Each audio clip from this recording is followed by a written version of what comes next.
King Amaziah reigned from 3116–3145 AM for 29 years. King Amaziah's reign over Judah from 3116 to 3144, spanning 29 years, is noted for its initial acts of faithfulness and strength, followed by decisions that led to his downfall and the weakening of the kingdom. His rule, concluding in the third year, first week of the 65th Jubilee, encapsulates the complexities and challenges of monarchical leadership in the biblical narrative, illustrating the delicate balance between divine obedience and the temptations of pride and political expediency. Amaziah ascended to the throne following the tragic end of his father Joash, whose reign had deteriorated after the death of Jehoiada the priest. One of Amaziah's first significant acts was to avenge his father's assassination without violating the Mosaic law, which prescribed that children should not be put to death for the sins of their fathers. This decision highlighted Amaziah's initial commitment to justice and righteousness, aligning with the law and earning him a measure of respect and legitimacy. A pivotal moment in Amaziah's reign was his military campaign against Edom. Emboldened by a sizable and well-equipped army, Amaziah launched an attack that resulted in a significant victory at the Valley of Salt, where he reclaimed territories that had been lost since the time of his grandfather Jehoram.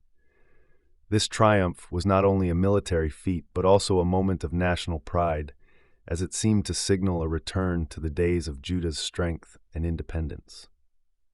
However, Amaziah's success against Edom proved to be a turning point for the worse. In the aftermath of his victory, he brought back the gods of the Edomites and began to worship them, an act of faithlessness that the biblical narrative starkly condemns.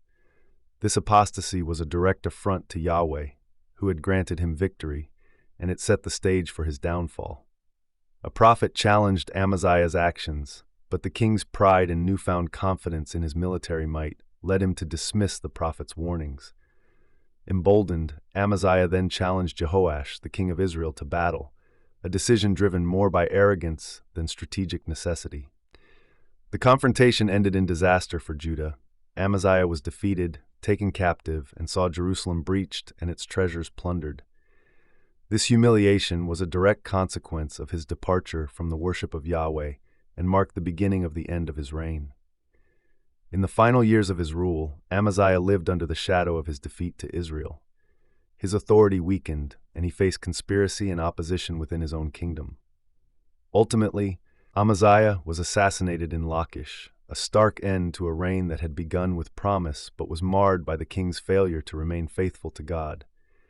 Amaziah's reign, ending in the third year, first week of the 65th Jubilee, serves as a narrative of potential unfulfilled, a cautionary tale about the consequences of forsaking divine guidance for personal ambition and foreign idols. His story reflects the ongoing struggle within the hearts of Judah's kings between the covenantal faithfulness demanded by Yahweh and the allure of political and military achievements.